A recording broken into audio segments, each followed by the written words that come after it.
Hello and good morning, Mara. How are you doing today?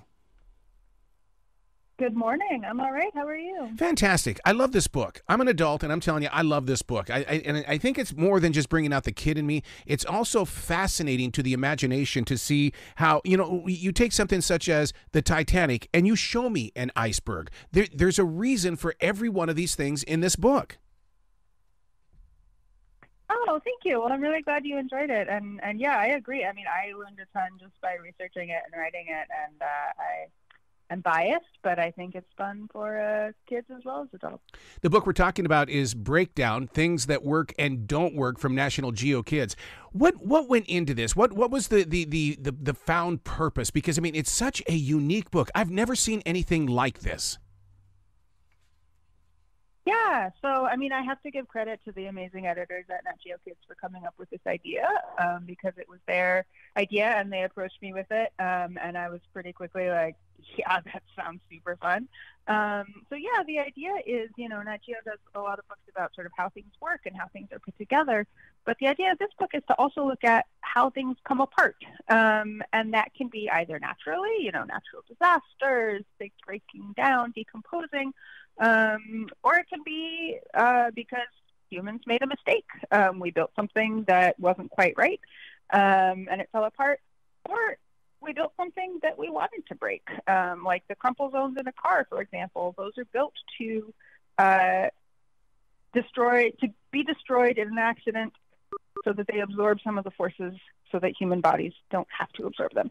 But the cool thing about looking at all this stuff about how things break down and don't work and fall apart is that for every one of these examples, there are scientists and engineers who are looking closely at what went wrong and trying to learn from that in order to make things better in the future. And I just thought that was really cool and kind of a lesson for life, You really do go into that because one of my favorite features in this book, we've got a job to do, and you introduce us to those people, and basically that to me, for a child's imagination, it shows what the infrastructure of this country is. We have to have these people. Now we need the people to go make it better.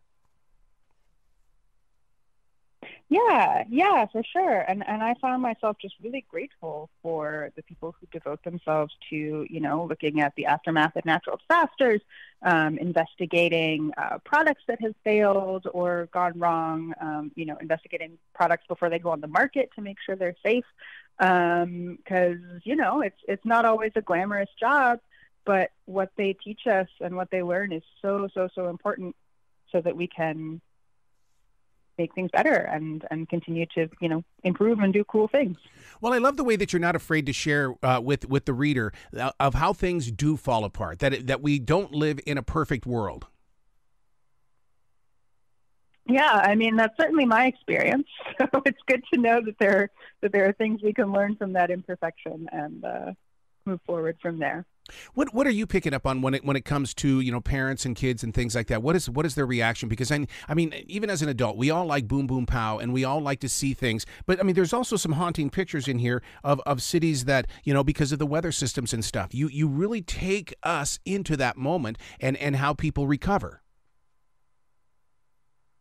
Yeah, I mean, I think we've got to give kids some credit for being able to handle tough stuff sometimes. I mean, especially these last few years, we've all been through a lot. Kids have been through a lot, and they know that things go wrong. I don't think I'm introducing anything new to them here, but I think it's also important for them to know that there are people who are trying to help and that they can try to help, and that things are going to go wrong, but we can take something from that, and it's not necessarily the end of the world.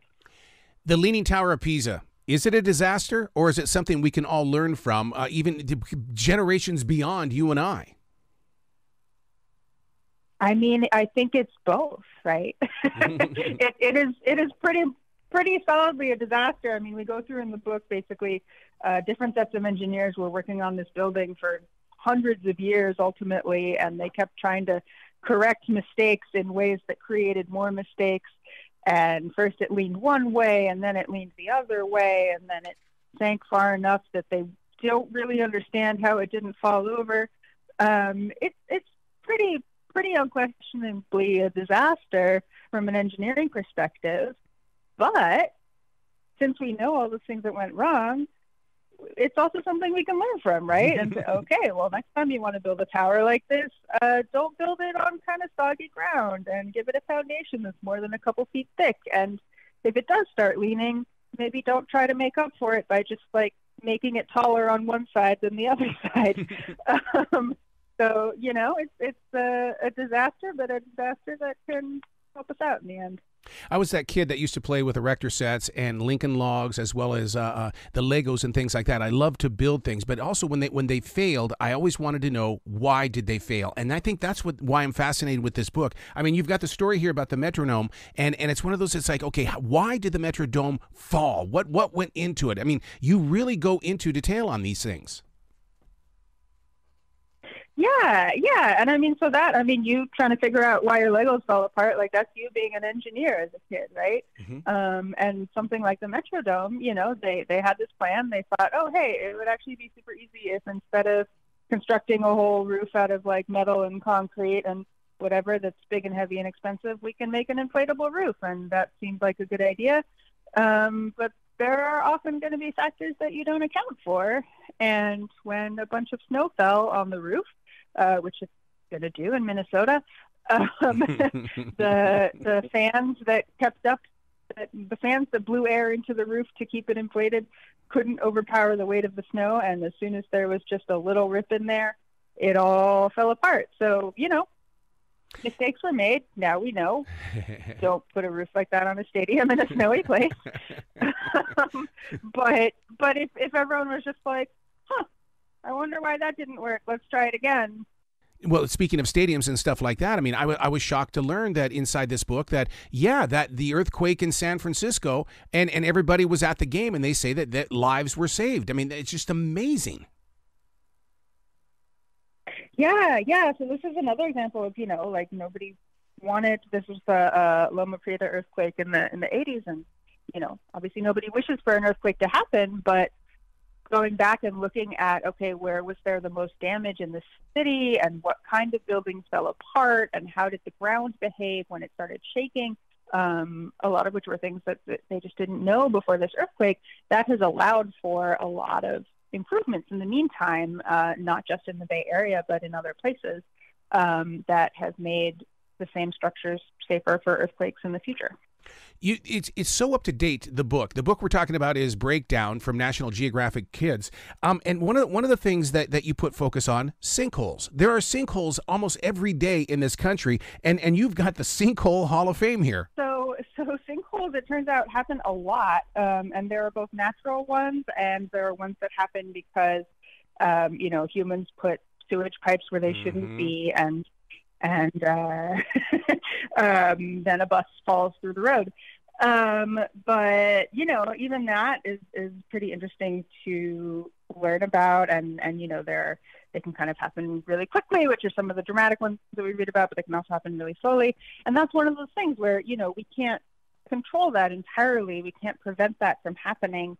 But we can sort of study when it has happened and figure out, okay, what are the patterns here?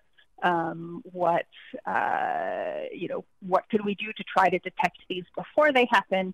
And, you know, how can we try to avoid this? You cover so many subjects inside this book. And once again, kids and adults need to get their hands on this book because it really is a conversation starter.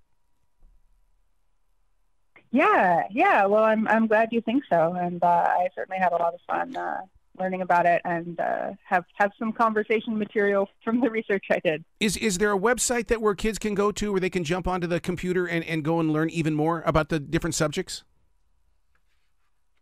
Yeah, so if you go to the National Geographic Kids website, there should be more about the book. They also have a YouTube channel with a lot of cool videos related to this and other books they do. And the book itself is available anywhere you normally find books. Yes, it is. Absolutely. And they've got to get the book. I realize we live in a digital world, but they're going to have more fun when they have the physical book in their hands.